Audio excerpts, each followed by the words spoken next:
fellow aviators, aviation lovers and simulation enthusiasts. Welcome to another Pilot Dreams channel flight. Today we're going to learn how to land the Boeing 737. We're going to do an ILS Category 1 with the manual landing at the end, which is always found. Your host for today is a real 737 pilot, that would be me. So buckle up and join the ride. We're going to do it in 3 steps. Step number 1 would be before descent procedure, or what is called descent procedure. We have to complete this one before we actually start the descent, because during descent we want our focus at the descent process and maintaining ATC instructions and flying the aircraft. So this will be the first step. The second step is going to be the descent itself, and it's going to be continuing to the actual ILS approach and the landing. And the next step is going to be all the actions after vacating the runway, which is the after landing procedure, shutdown procedure and secure procedure. We're going to perform our landing today at Frankfurt Echo Delta Delta Foxtrot with ILS 07 right. Currently we're performing a hold. Let's enlarge the screen, waiting for our cue for land, and you can see on the map display we have the rest of the approach already entered, all the way to ILS 07 right. Now weather in Frankfurt is supposed to be classic ILS Category 1. We're expecting a cloud base of 600 feet above ground level, visibility of 1 mile, which is 1,600 meters, wind is a few knots, and we're expecting a smooth and enjoyable landing. So with no further ado, let's start the descent procedure. The first step was supposed to be done during cruise, which is to get the ATIS data and find out which runway in use in Frankfurt and find out which kind of approach we're expecting. So once we have that, we are able to enter the expected approach for today. So let's review what we have in the FMC. We have already done it. It's supposed to be done by the pilot monitoring, which is today the first officer. So let's turn on his CDU. And we can see that if we turn on the route page, you can see that we have already entered that the arrival for today is going to be uniform November Oscar Kilo 1 Romeo, which is very similar to uniform November Oscar Kilo Oscar 3 Romeo for those of you who have the updated Jeppesen plates. From there we're going to fly directly to Rupsa, which is the initial approach point for ILS 07 right to runway 07 right. So we have this one entered, and this completed the first step. The next step is going to be to verify that the pressurization is set to the landing altitude. You can find this one also at the Jeppesen plate of the approach. So let's go and verify they have the right altitude, and we can see the altitude is set to 350 feet. Actually Frankfurt it is 364 feet, but as you can see it goes by 50 feet increments, so 350 feet is the nearest value. The next step is press the 6-pack and perform a recall. So we press the 6-packs. All lights at both 6-packs are illuminated. Then when we release the 6-pack, we're supposed to see there is no light on, which means we have no malfunctions. Next step is verify the VREF on the approach ref page, of course done by the pilot monitoring, as I said today the first officer. So we press init ref, and today we want to land with flaps 30, so we double click this one, and we can see that over here at the flap speed we have flaps 30 with 146 knots. The next step is supposed to be done by both of the pilots, which is to set the radio barrier minimums as needed for the approach. Today we're doing an ILS Category 1, so it's going to be a barrier minimum and not a radio minimum. So let's set this one up. We look at the plate for Frankfurt of ILS 07 right. Hopefully you can see it on the left. And we can see the minimums for a straight-in landing for a Category 1 is 528 feet. So let's set this one for the first officer. So let's set it out for 528 feet. Okay, and as you can see 528 feet, and the captain minimums are also set for 528 feet, as you can see over here. Next step is set or verify the navigation radios and course for the approach. So again we go back to the plate, and we can see that the ILS frequency for 07 right is 110.95, and if you're not sure about it or want to cross check in the init ref, the approach ref, you can see that as frequency 110.95, same as the plate. So let's set this one up. It's down over here in the communication panel. You can see the frequencies over here, so 110.95. 110.95 for the captain. Switch this one to active, and 110.95 as well for the first officer. Switch this one to active, and we'd like also to prepare if we have some sort of a VOR for the go around to prepare that. So let's prepare FID, which is Frankfurt VOR, which is 115.9. Let's prepare it in standby. Same for the captain. And now we're supposed to set the course for the approach. This is the localizer course we're going to intercept. So the final approach course is 067. Let's prepare this one as well, and for the first officer as well. So we have the course set. Check the landing performance. So we're supposed to round at this point our OPT or operation performance too, and verify that we make it for the landing distance. But Frankfurt is a very long runway, and I did the checks on my OPT. There are tons of spare there, so we won't do it now. This is not related to the current tutorial. Based on the performance we calculated, we're going to set the auto brake select switch to the required brake settings. So today we're going to do brake 2. That will be enough. And the next thing is going to be to do the approach briefing. I'm not going to do a full approach briefing now, it's too long. Anyway, if you want me to go over a full briefing, I could do a separate video about that. Just drop a comment below. After all the preparations are finished, we're going to go over the descent checklist. The pilot flying is calling for the descent checklist. You can see it on your left, and we start going over all the things. So pilot monitoring is reading the line, pilot flying is answering, and both pilots are verifying everything is set. So the first line is pressurization. Both pilots check that the landing altitude is set, and the pilot flying, which is today the captain, says landing altitude set to 350 feet. Next line is recall. We already checked that. You can press it again. The answer is checked. Auto brake. Both pilots verify what is the auto brake setting, and the pilot flying says auto brake 2. Landing data. So we press the init ref, and the answer is flap 30, 146 knots. Approach briefing completed. And now we announce descent checklist is completed. So now it's time for fun. We're going to do the landing and the descent. I'm going to teach you exactly how to intercept the ILS, how to set your flaps for landing and your final configurations, and how to fly the aircraft for a safe landing. After that, I'm going to teach you how to vacate the runway and what is the procedure after vacating the runway. As you can see at the moment, we're on a hold, making a right hand hold, waiting for our cue to land. So suppose the air traffic controller cleared us up for the star. What we're supposed to do is we're going to the FMC. Again, it's going to be done by the pilot monitoring, not the pilot flying, and we check our legs page. Okay, and once we're cleared for the rest of the route, we can press the next point. If we're cleared, direct to Charlie Oscar Lima and just press it over here. Or if we just want to complete the holding pattern, we're going for hold, and we just press exit hold. Okay, execute that. And we can see the exit is armed. Once we reach the end of the hold, the aircraft is simply going to exit the hold and continue the track. And now the pilot monitoring should notify the cabin crew that we're expecting a descent. Just 2 chimes. Okay, and now we let them know that we're starting our descent very shortly. And as you can see, we have 8 miles to top of descent. We set down the MCP altitude to 10,000 feet. Of course, you can do that only after you get an ATC clearance for this height. So we suppose we got this clearance, and once we reach the top of descent, the aircraft is supposed to start commencing the descent automatically based on the vertical and lateral navigation. Okay guys, and we are approaching the top of descent. You can see our MCP altitude is set to 10,000 feet, and the aircraft is supposed to commence descent by its own, and we can see that the throttles are going to recharge. And the aircraft is, or the autopilot actually, based on the FMC data, is commencing descent. Now when commencing descent, we want to make sure that we have enough range, or actually enough miles ahead of us, to be able to descend from our current altitude to landing.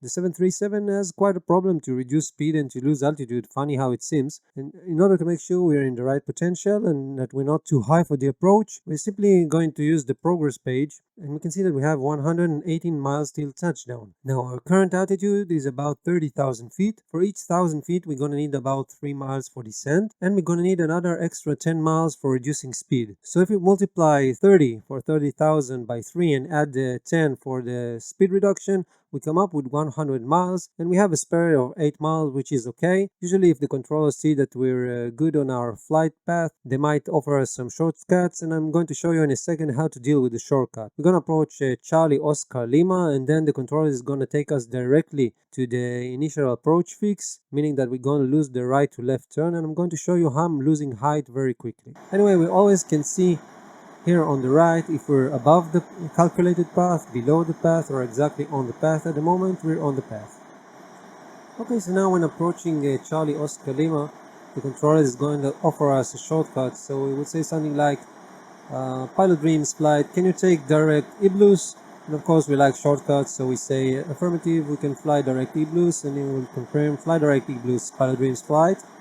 And what we're going to do now, I'm going to pause for a second. Pilot monitoring, which is the first officer, I'm going to turn on his CDU on the legs page. Okay, and let's see. He offered us direct to ILS. So we press ILS to go down to the scratch pad.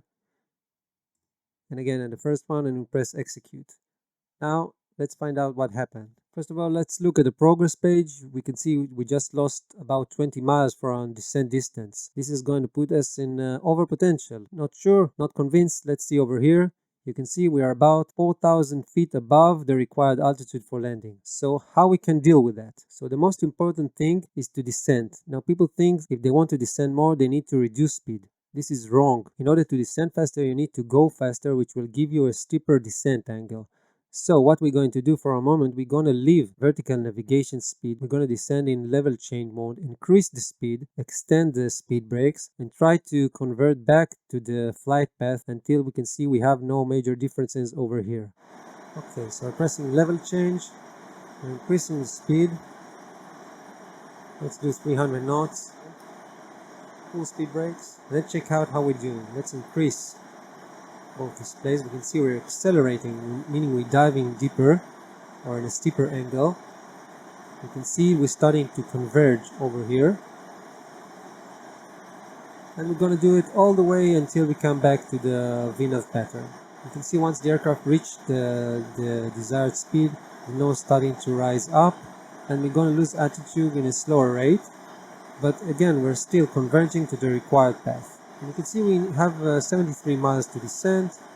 Our current altitude is 20,000. Let's multiply 20 by 3, gives us 60, plus another 10 miles for the speed reduction. This is 70. This is exactly the distance that we have.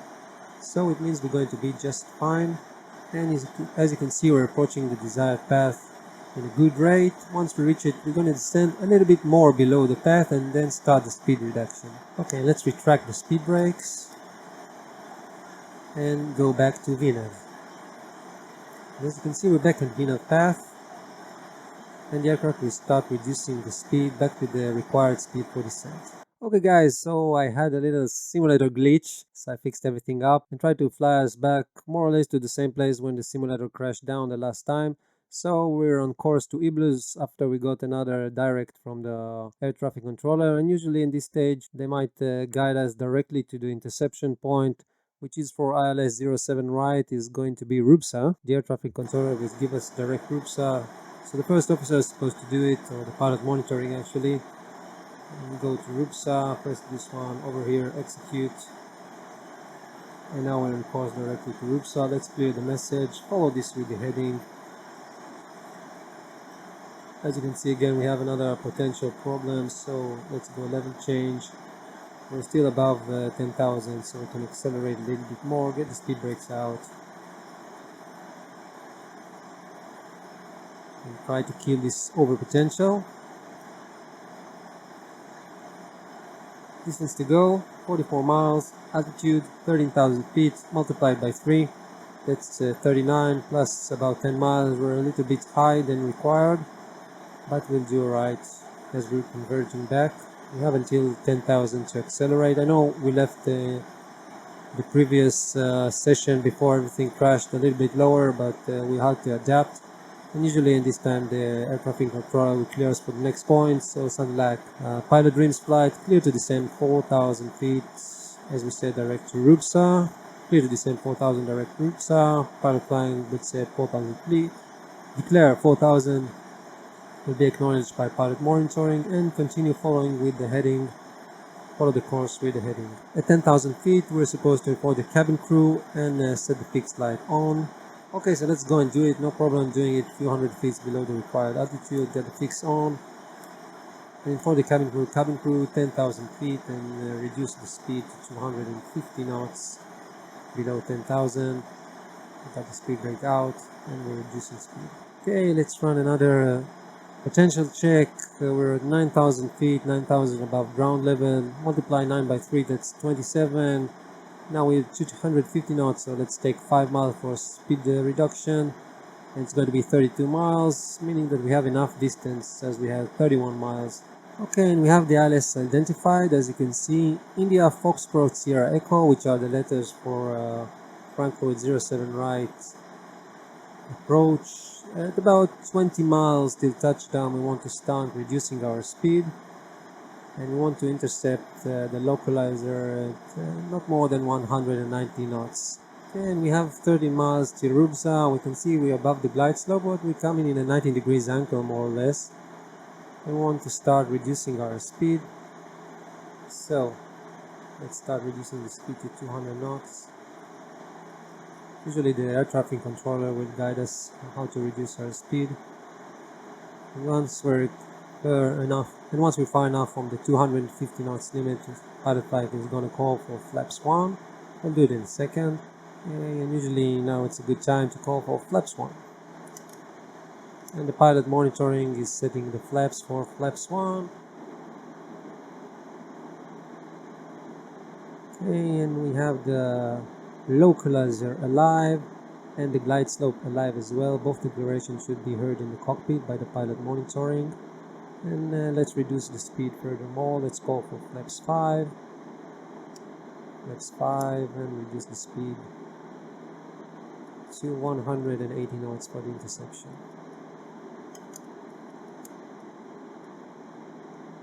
Always make sure the speed you're selecting is above the minimum flap setting. Over here you can see the flap 5 setting speed. So usually now the air traffic controller will say something like, pilot Dreams channel flight, you are cleared for ILS 07 right, and we'll say cleared for the approach. And first of all we're going to arm the localizer or the VOR lock. You can see VOR lock is armed over here, and as you can see we're converging very nicely to the glide slope.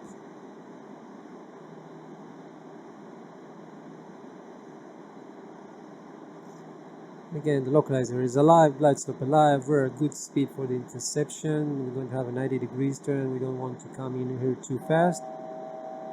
And we have the warning for 1000 feet to level off. And we're not supposed to go below 4000 feet before we intercept the localizer over here in Frankfurt. So we don't need to reduce the MCP altitude furthermore. Okay, so I paused for a second. As you can see, Vorok was intercepted. We're going into alt acquire and the aircraft is starting to turn to the localizer. Now we're exactly in the required potential, and the next phase will be to arm the approach mode. We'll probably get glide slope green within a second, set the heading to runway heading, and after we get the glide slope green, adjust the MCP altitude to the go around altitude. In case of today, it's going to be 5000 feet. So let's release the pause and do all of that. Approach. You can see glide slope green, single channel. Set the MCP altitude to the go around altitude, 5000, and set runway heading, which is 068. Good, we have 12 miles to go. We've intercepted everything.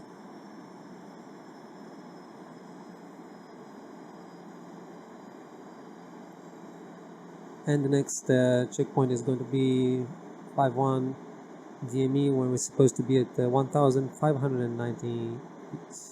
As you can see, the weather is a typical category 1 weather.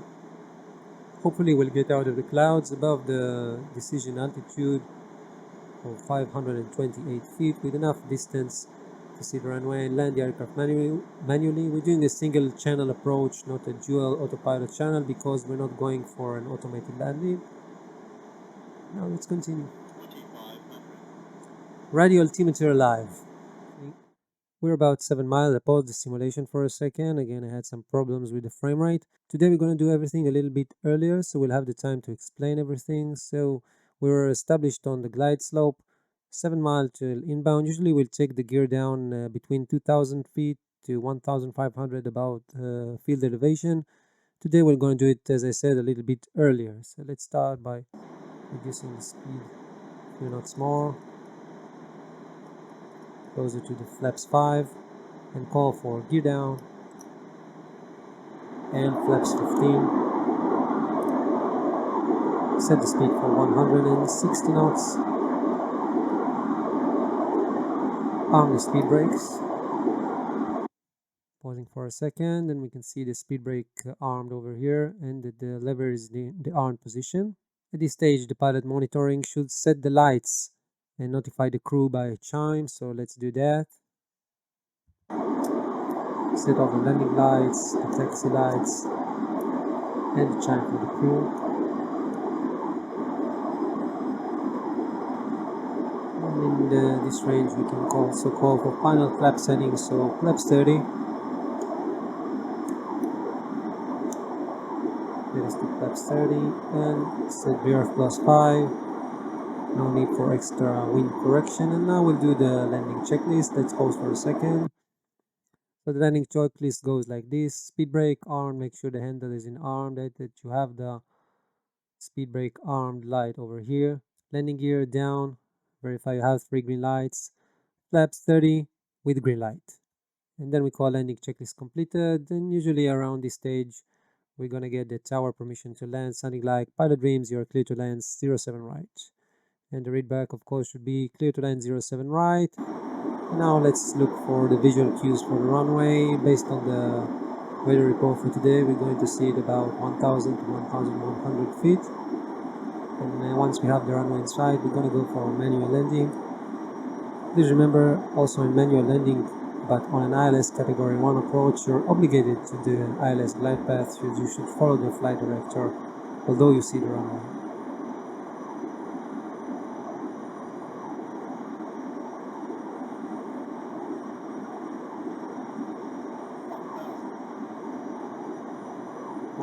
feet. Hope for stability is only at 500.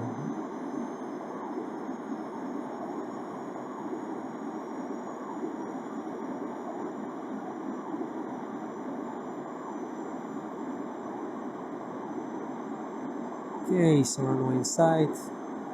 Disengage autopilot and auto throttle. And continue for manual landing. Make sure you keep the flight director back.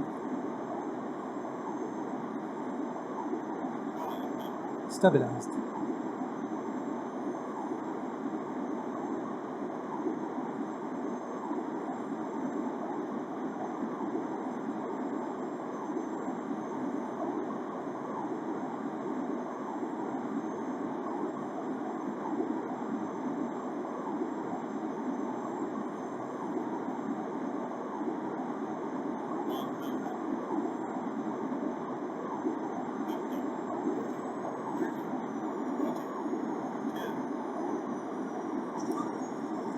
Landing, correct to the center of the runway, apply reverse thrust. Not sure if it's working here with my joystick setting, but the auto brakes are doing a nice job.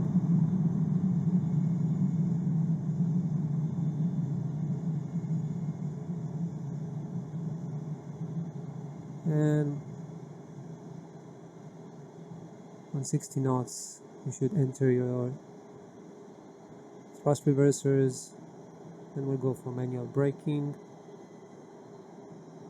Ground speed is 30-25 knots. This will be a good speed to vacate the runway to the left.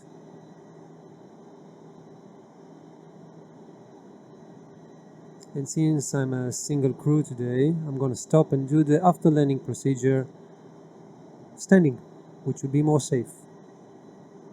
So brake, runway is vacated.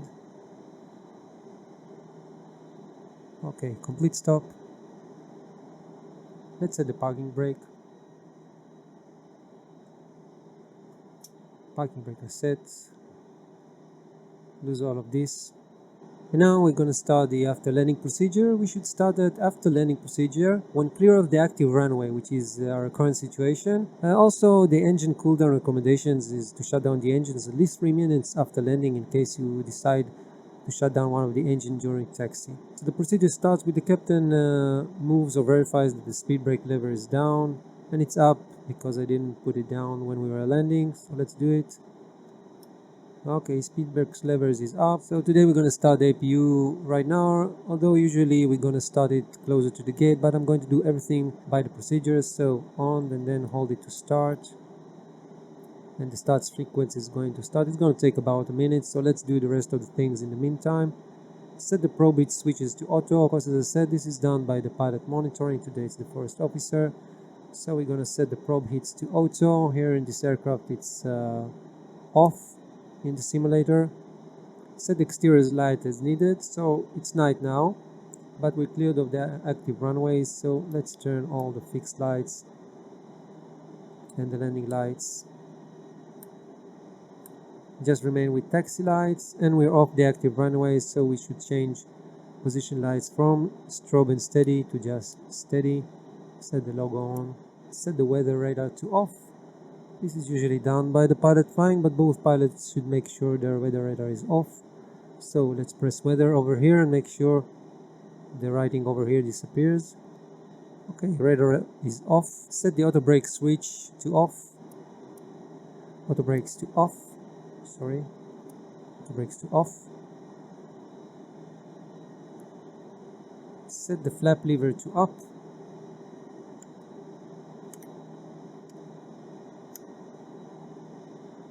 And set the expander.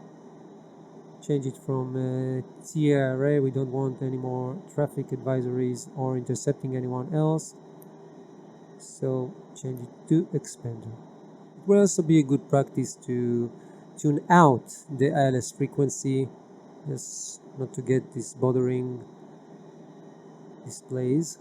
And now that we have everything set up, we can taxi. I remind you that the maximum thrust set for taxiing is no more than 40%. At the ground speed should be 10 knots when turning, 20 knots. And if you have a long straight sector, you can go for 30 knots. And usually at this stage you will get the taxi instructions from the ATC. Let's release the parking brakes and start taxiing. It's going to be a long taxi, so we'll meet when we're closer to the gate. See you later. Usually around this point the APU comes online. It should have come online quite before, so let's pause for a second. And what you should do is get the APU power online. So let's just get the APU generators online. Okay, so we have them online.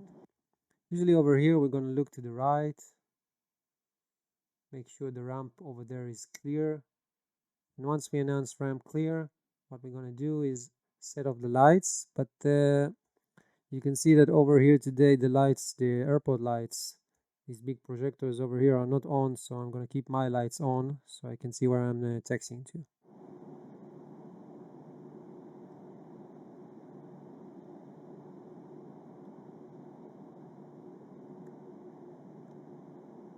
Just put your ass on the line. It will be the best course of action. All the way to the line.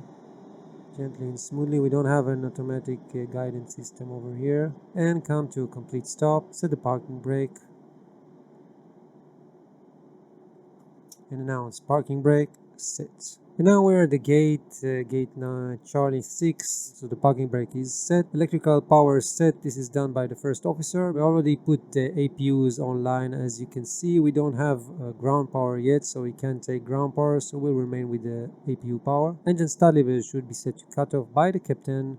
So we have electricity. It will also be a good practice to shut down the engine anti-ice prior to shutting down your engines, although it's not written in the procedure.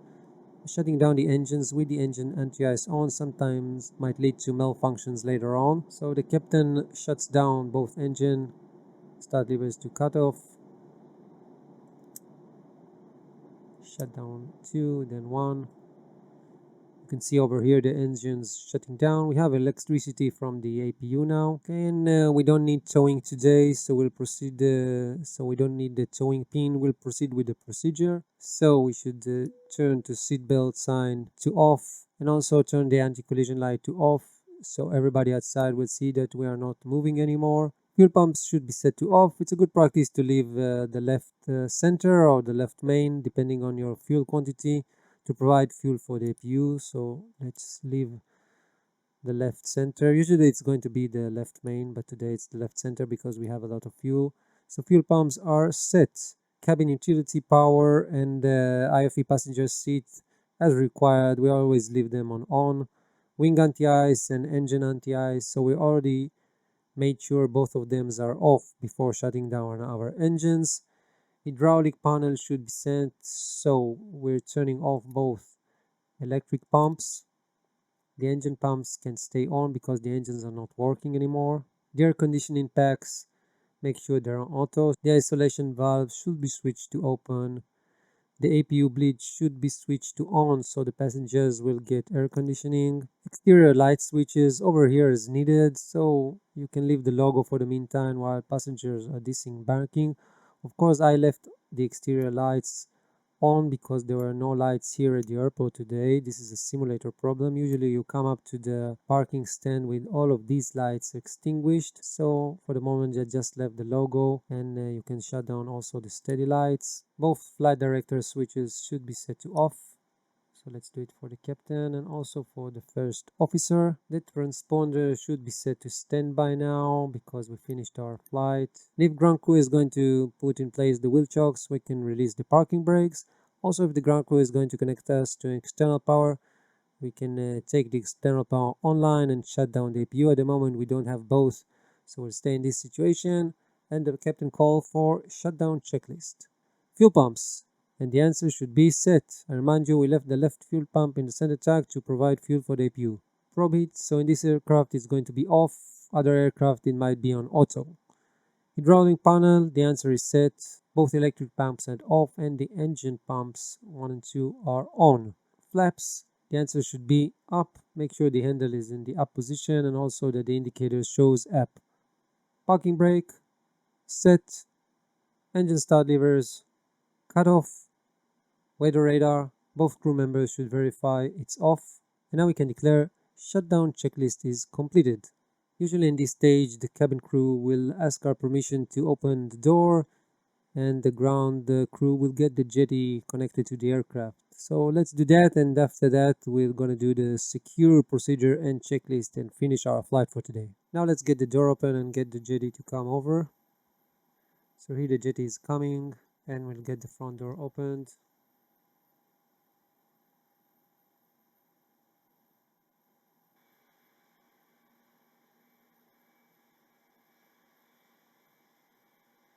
Okie dokie, so they got the jetty right on place. Unbelievable, that works great. So passengers are disembarking and we want to finish the flight and secure the aircraft. The secure procedure and checklist should be done whenever the aircraft is to be left without flight and cabin crew. And you should wait until the first aircraft door is open before performing the secure procedure. So let's start and do it. Captain calls for secure procedure. So we start with the IRSs set to off. Emergency exit lights set to off. Window heat switches off.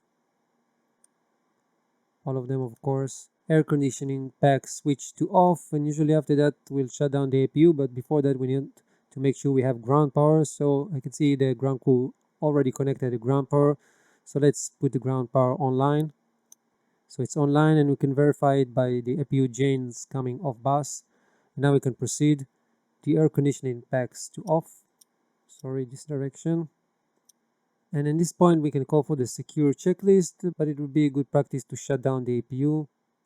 So let's turn off the APU and we can shut down also this fuel pump because the APU is not working anymore.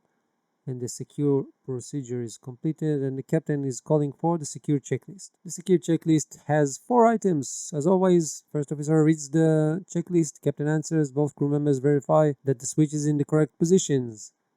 IRSs off. Emergency exit lights off. Window heat off. And the packs off.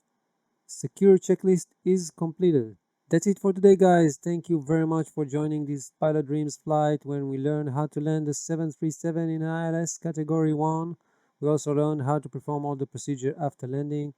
If you like the video, please give it a thumbs up and subscribe for the channel for more, leaving you with this great view of the aircraft parked at EDDF Main at Frankfurt at gate, which is today called Charlie 6. And hopefully I'll see you in the next flights. And until next time, fly safe and take care of yourself. Goodbye.